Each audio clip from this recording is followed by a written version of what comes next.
How do you do? Why do bad things happen to good people? It seems some people experience only a few troubles, while others experience horrific tragedies.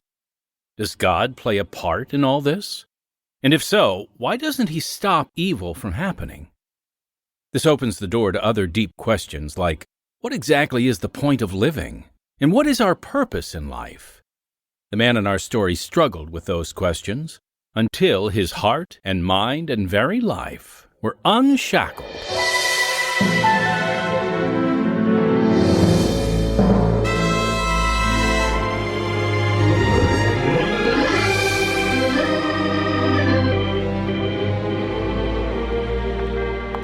You're up early. Yeah, I got this installer on the line. He put me on hold.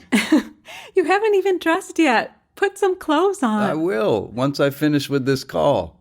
Danny and Gabby still sleeping. I doubt an earthquake could wake those two. Weatherman says we'll have storms tonight. Don't worry. They never last long. Orlando Control, 501 November, Mayday, Mayday, Mayday. 501 November, state your emergency. I got smoke in the cockpit. Repeat, smoke in the cockpit. I need to land at Sanford. 501, you're 10 miles north of Sanford. Turn left 180, head directly to SFB and descend at 2,000 feet. You're cleared for emergency landing, runway 18. Report 3 miles out. Turning left 180 to Sanford. Descending 2,000. It says 501 November. 501 November, you're 3 miles from Sanford. Do you have the airport in sight? Too much smoke. I can't see well. 501, you're cleared to land. Runway 18. I won't make it. Too much smoke. Shutting down. 501, you've dropped below radar. 501, do you copy? Do you copy?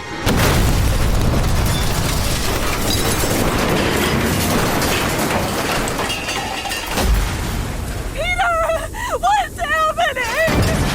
I don't know. There's smoke everywhere. Find the kids and get out. Where's Gabby? I'll find her.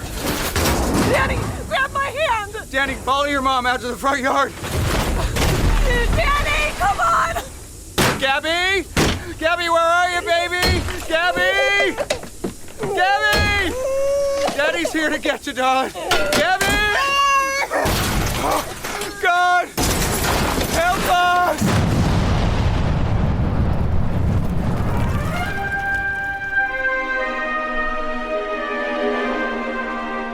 Bringing light to a darkening world, this is Unshackled. True life stories of real people dramatized and produced in Chicago by Pacific Garden Mission. Don't judge by appearances, we say, and yet we do. Homeless people who have no way to shower or change clothes spend their days being told to move on because of how they look, but not when they come to Pacific Garden Mission. There, they receive a warm welcome, showers and fresh clothing, nourishing meals, and a clean, safe bunk. No wonder it's called the Old Lighthouse. There, counselors and pastors share the good news that can change everything, the good news that their lives have a purpose. Futility and fear are not part of this plan. Whosoever will come and receive the gift of new life is not judged by appearances, but by the one who looks on the heart. The oldest book in the Bible tells the story of Job, a man who lost all his wealth, his children, and even his health. The story you're about to hear describes a 21st century Job. Based on his book, Through the Fire, it's part 2 of a man named Peter DeChat, whose faith is about to be tested in ways he'd never imagined. Now for broadcast around the earth, here is episode number 3861 in the series Unshackled, the program that makes you face yourself and think.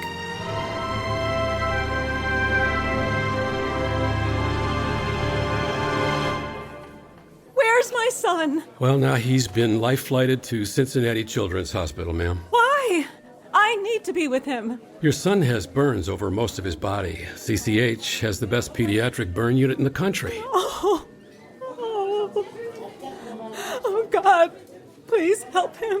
Your son's in good hands, and we need to treat your burns. But first, I need to know your husband's age. How old is he? He's 36. Why? Well, age plus burn percentage determines his chance of survival. I don't understand.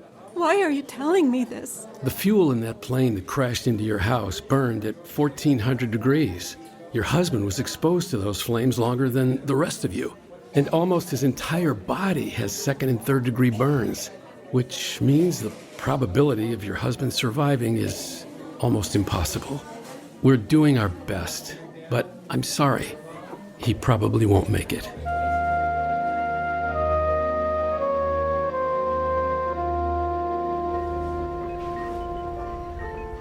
Where's Dad? He went home for a while. What do you need, Pete? I'm thirsty.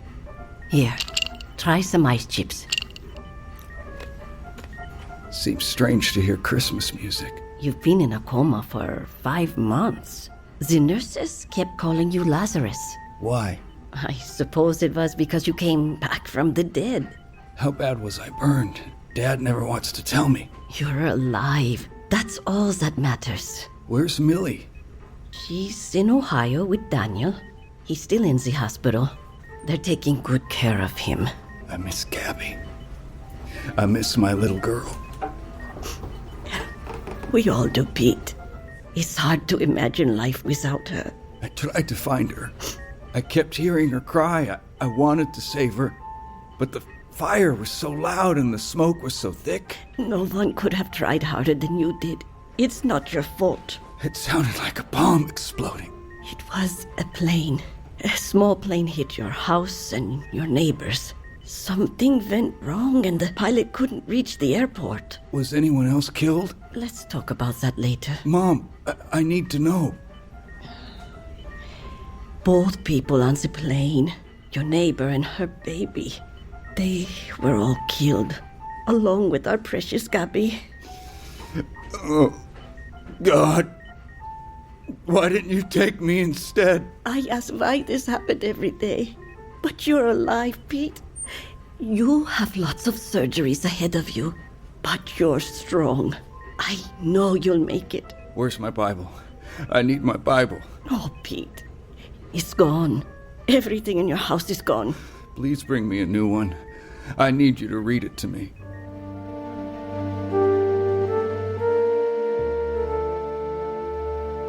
My mother and father patiently read the Bible to me daily, always wondering why it was so important to me. Hearing the words reminded me that God was still with me and would never leave me. One surgery followed another as surgeons carefully removed my charred skin to prevent infection. Relief only came when I was sleeping, but even that was filled with dreams of being trapped in the fire. Weeks flowed into months, and I longed for my wife to be by my side. I kept asking my dad where she was and why she hadn't called. He eventually told me she had left to start another relationship. It was just one more loss I had to endure. Peter, how about some other book in the Bible? You've asked me to read this same one 12 times. I need to hear Job's story more than the others. But what happened to him is depressing.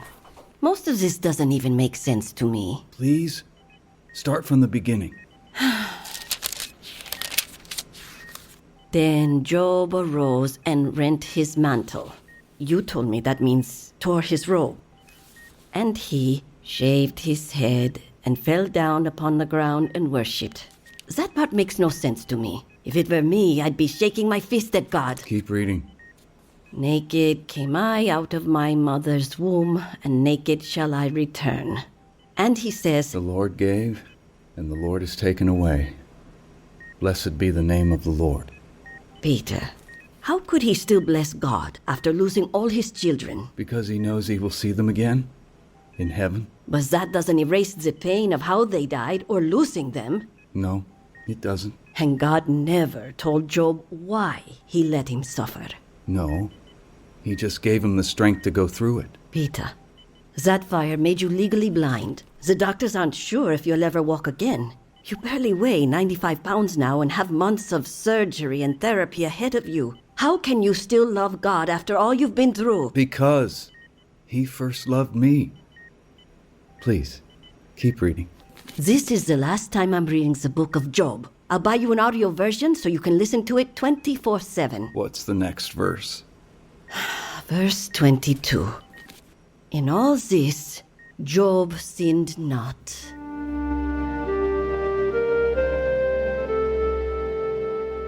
My mom and dad took turns sitting by my bed month after month, encouraging me to stay strong. They read the Bible so many times to me that seeds of belief slowly began to grow in each of them.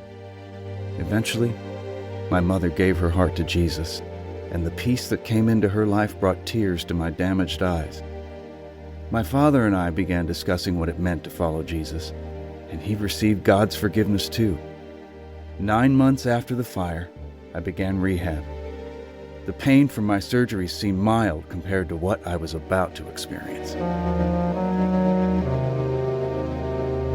We'll hear the conclusion of Peter's story in just a moment. But first, I want to welcome Pacific Garden Mission President Phil Kwiatkowski. Hello, Timothy. Thanks for having me. But this week, I'm going to turn the tables and ask you some questions. Uh-oh, fire away. I hear we're producing a new show. Indeed. The Clue Crew is an audio drama series for kids. Amazing. What's it about? Well, we'll follow the story of the Clue children who recently moved from Venezuela to Chicago to join their estranged uncle, Rear Admiral Charles Clue, commander of the Great Lakes Naval Base. What brings them to Chicago? Well, sadly, their missionary parents died in a plane crash, and Uncle Chuck is now their legal guardian, so they've all got some adjusting to do, including their pet capuchin monkey, Bingo, as they settle into their new lifestyles and needs. What makes these characters fun to listen to? The kids have an insatiable curiosity, which leads them on some rather outrageous adventures. The whole show is told with a family-friendly, faith-based narrative, and we'll release one new episode each month, and every one will have a lesson to be learned and a mystery to be solved. Sounds thrilling. Thank you, Pastor Phil. And now, back to our show.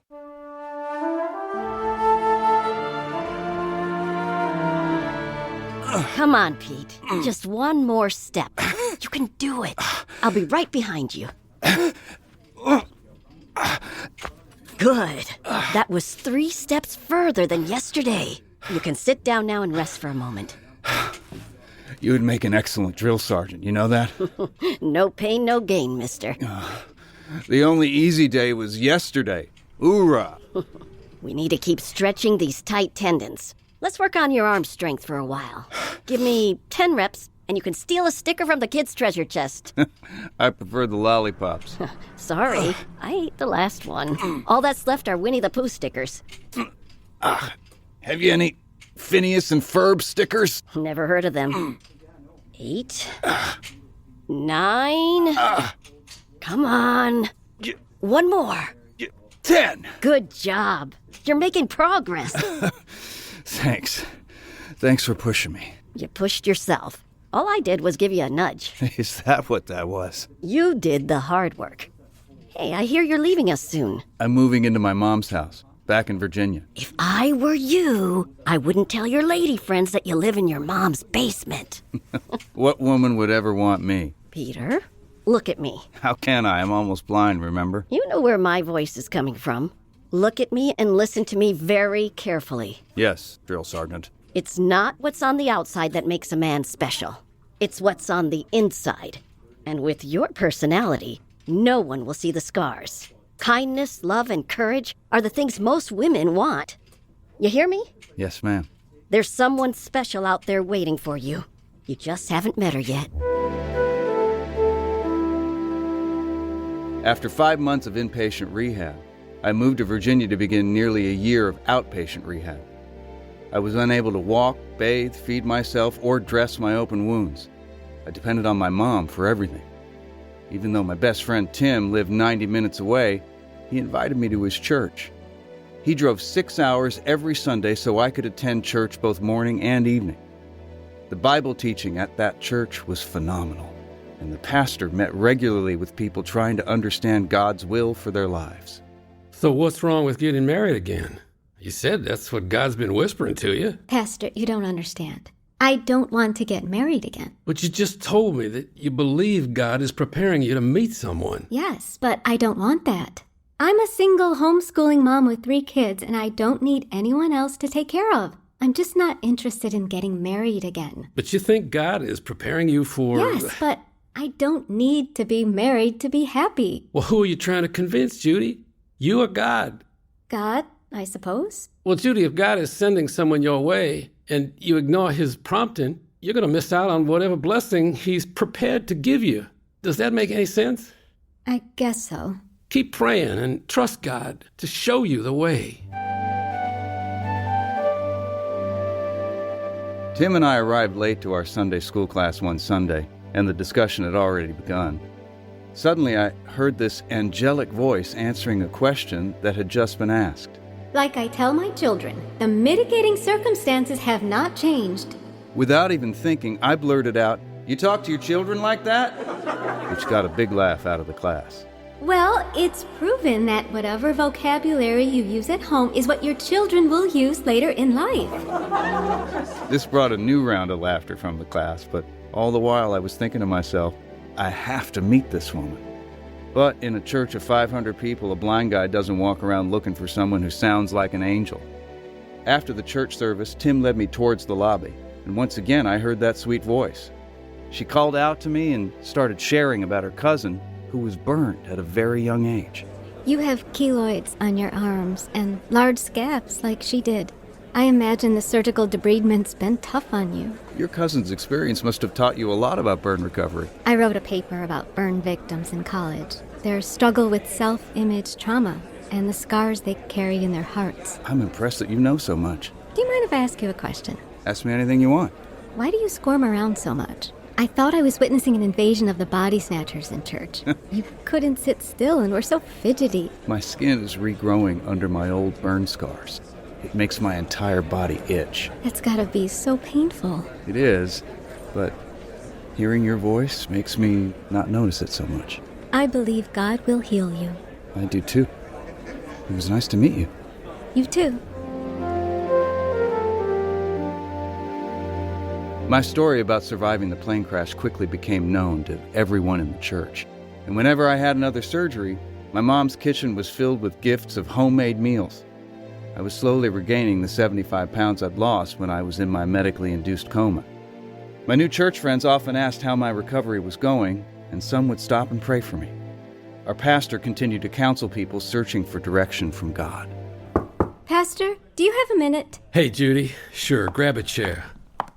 So, how's your quest to stay single? Do all guys judge women based on their appearance? Why do you ask? I hate the vibes I get when I meet certain men.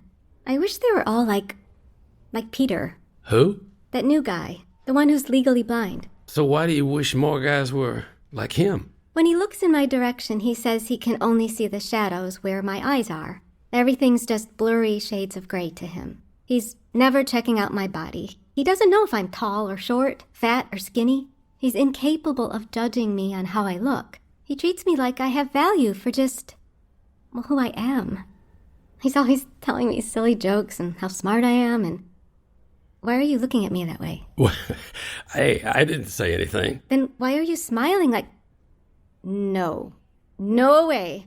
That's impossible. He is not the man God wants me to marry. He only happens to have the qualities you want a guy to have, if you were open to marrying again. Yeah, he does, but I know it's not him. Besides, I have absolutely zero interest in ever getting married again. Zero. Nada. It's never going to happen. That was a great sermon. Yes, it was. Something on your mind?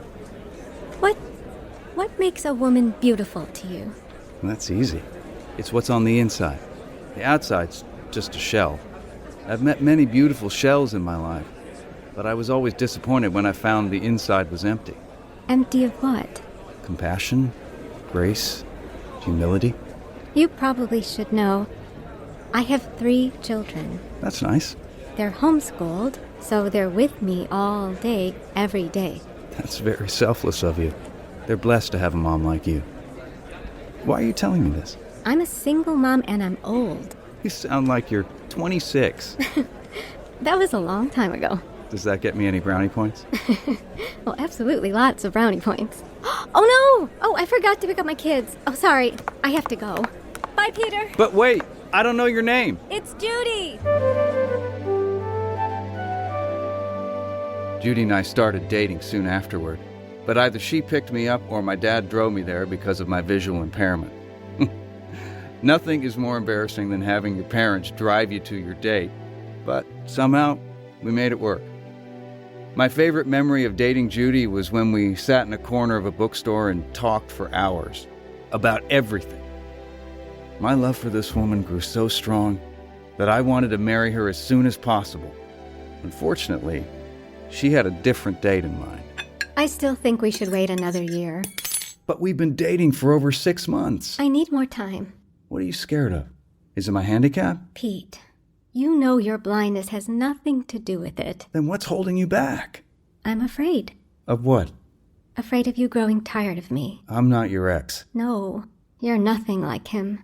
But we don't know what's ahead of us, do we? When it comes to for better or for worse, I think my worst is behind me. Everything you've been through has made you a better man. I know I'll never find someone as good as you. I feel the same way about you, and I'll never grow tired of calling you my bride. Judy, I don't want to wait 12 months to start our marriage. Okay.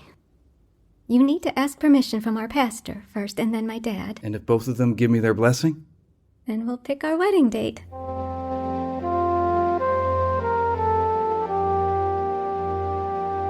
Our wedding was simple but precious. We settled into married life, and Judy's children adjusted to having a stepdad in their home. I exercised every day, trying to regain the stamina I once had. The days of 100 push-ups were long gone, but I was determined to grow stronger. My eyesight never improved, but I kept searching for a solution. I'm sorry, Peter. I'll only perform your eye surgery if I know it will work. That's why I came to you.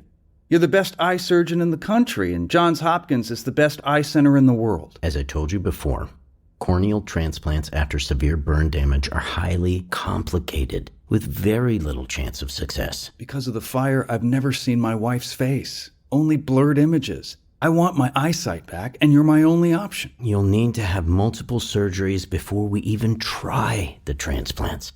The fire partially burned back your eyelids. I'll need to extend them to prevent your eyes from drying out, and you'll need surgery to plug your damaged tear ducts. Even after all of that, there's no guarantee that you'll get your vision back. But there's a chance it might work, right? Only a very slim chance, maybe 3%. And you may lose what little vision you already have. If the surgery doesn't work, I won't lose anything because I'm already blind. After the fire, the doctors gave me a 132% chance of dying, but I didn't. God did a miracle in my life that surprised everyone, even me. And you're hoping for another miracle? I know the surgery's risky, but I'm willing to take that risk. Why don't you pick the worst eye and operate on that one? If it doesn't work, at least we tried. Please give me that chance. Okay, Pete. I'll do it. I lost count of how many trips I made to Johns Hopkins Eye Clinic in Baltimore, Maryland. It took half a dozen surgeries to prepare my eyes for the corneal transplant. All our friends and family prayed that God would use this humble surgeon to restore my sight. Dr. Stark assured me he would do his best, but that I shouldn't get my hopes up. The chance of infection or rejection was still very high because of the burn damage. My transplant surgery only lasted 2 hours, but it took nearly a year for my eye to heal. Only then was I ready for my first pair of eyeglasses. Okay, Pete. Let's try these on. These glasses should help with your blurred vision. If my high school band were here, I'd ask them to do a drum roll. It may take a while for your eyes to focus. Okay. Open your eyelids slowly and tell me what you see. Everything's still fuzzy. Sorry, Doc. I know you did your best. Give it time, Peter. Your brain needs time to adjust. Pete, can you see me? Judy? I'm here. I'm right in front of you. Judy! What, Pete? How come you never told me? Never told you what? That you're beautiful on the outside, too. Does that mean... Yes. I can see. I can finally see you. Oh, God. Thank you.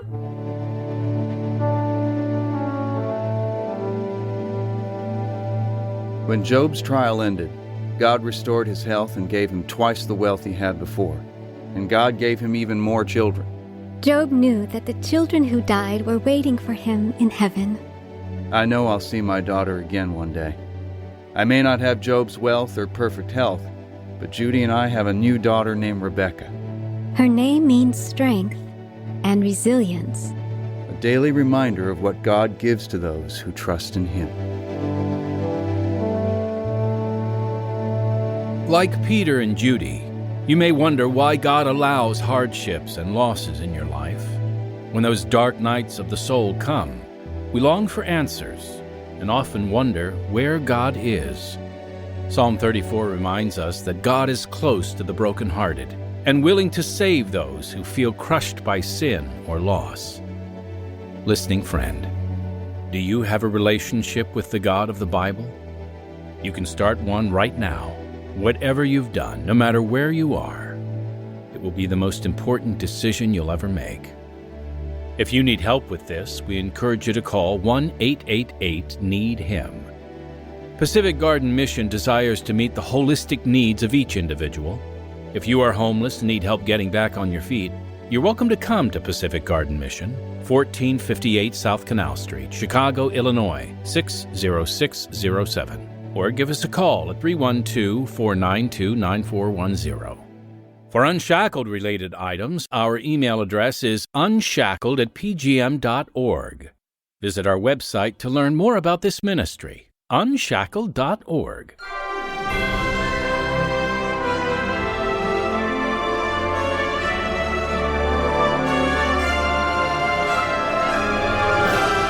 Friend, in order to continue the work of spreading the gospel and allowing us to offer this program for free, won't you consider making a donation to Unshackled? It's really quite easy.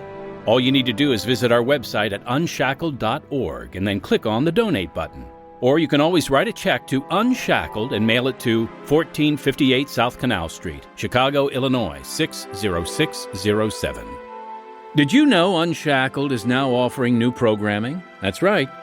We wanted to create even more quality Christian content for you, our listener. So we're now producing an exciting new children's show called The Clue Crew. This is a family-friendly adventure series where there's always a biblical lesson to be learned and a mystery to be solved. We're also bringing to life powerful gospel truths in a new series called History's Greatest Sermons. This program will feature the very words of Billy Sunday, Charles Spurgeon, Dwight L. Moody, and many more, all dramatized and delivered by our very own Unshackled actors. And then there's our daily devotionals. In these 3-minute episodes, we hear a true story of transformation with supporting scripture and an application point to help us dive deeper in our biblical understanding. If you'd like to hear any of these new programs in your area, we encourage you to reach out to your station manager and ask them if they can bring you The Clue Crew, History's Greatest Sermons, and Unshackled's Daily Devotionals. And finally, if you're interested in sharing your story with us, we'd love to hear from you. Just visit our main webpage, unshackled.org, and click the button, Submit Your Story. We collect testimonies from all over the world for the sake of sharing true examples of God's transforming power. And we'd be happy to consider yours for a possible production.